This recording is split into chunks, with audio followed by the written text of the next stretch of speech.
আসসালামাইকুম বন্ধুরা, আশা করি আপনারা সবাই ভালো আছেন। আজকে অন্য ধরনের একটি ভিডিও নিয়ে হাজির হলাম আমি নাজমুল রাইটার। এই যে দেখতেছেন, এটা হলো গিয়ে একটা বিলের মাঝখানে আমি উপস্থিত আছি এখন। আপনাদের ভিডিওটা করা এই কারণেই, এটা বালিয়াকান্দি ইলিশখোল, তার মাঝখানে এই বিলটা। এই ভিডিও করার উদ্দেশ্য এইটাই যে আশপাশে দেখেন যেরকম পাট ক্ষেত, এই পাট ক্ষেতের ভিতরে মনে করেন যে রাসেল ভাইপার যে কোনো মুহূর্তে আসতে পারে। রাসেল ভাইপার না থাকলেও গুক্কু সাপ আছে। এই একটু আগে শুনলাম এখানে যে একটা গুক্কু সাপ নাকি একজনকে দাবড়াইছে। এই কারণে খুবই সতর্কভাবে থাকবেন। এইখানে যারা পাট কাটতে আসেন আর যাই ঘুরতে আসেন আর যেই কাজটাই এখানে করতে আসেন, খুবই সতর্কভাবে থাকবেন। রাসেল ভাইপার অনেকে বলে ইন্ডিয়ার থেকে আসছে, কিন্তু আবার কেউ বলে ইন্ডিয়ার থেকে আসে নাই। এই সাপটা আগে ছিল, এখন অটোমেটিক এটা দেখা যাইতেছে।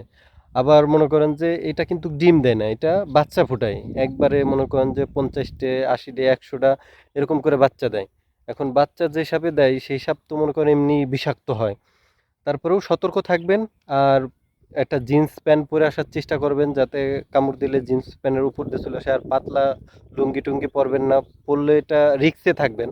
আর সবসময় দেখে চলাচল করার চেষ্টা করবেন, যে যাতে কোনো রিস্ক না হয়। দেখেন, আপনাদেরকে আমি একটা জিনিস দেখাইতে চাইতেছি। এই যে পাট ক্ষেতটা, এই পাট ক্ষেতটার ভিতরে যারা নিড়াইতে আসে, মনে করেন যে এর ভিতরে ঢুকতে হয়। এর ভিতরে ঢুকতে হইলে মনে করেন যে তার নিড়াইতে হবে। এর ভিতরে কি আছে না আছে আমিও জানি না, আপনারাও জানেন না। যে যেই লোক আসবে সেই লোকটাও জানে না। দেখা গেল ভিতর থেকে ফুস করে একটা সাপ দেখলো, সে আতঙ্ক এমনি ভয় পাবে।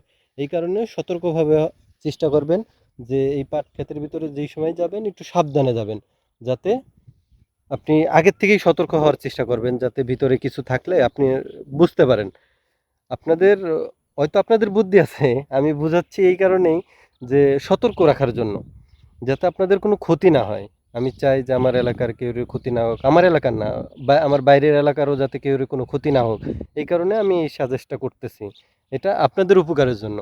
এমনকি আমার ভাই আছে, আমার ভাইস্তে আছে, আমার কাকা আছে, আমার খালু আছে, আমার ফুফা আছে, এরাও আসতে পারে।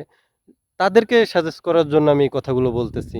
অবশ্যই ভুল হইলে ক্ষমার দৃষ্টিতে দেখবেন। বেশি বেশি করে ভিডিওটা শেয়ার করবেন, যাতে অন্য কেউ দেখতে পারে, একটু সতর্ক হওয়ার চেষ্টা করে, যে এই পাট খেতে গেলেও একটু সাবধান হয়ে যায়। আমাদের এখানে নাই, হঠাৎ করে চলে আসলো। এই কারণে ভিডিওটা বেশি বেশি করে শেয়ার করবেন আর একটু সাবধানে থাকবেন। আসসালামু আলাইকুম।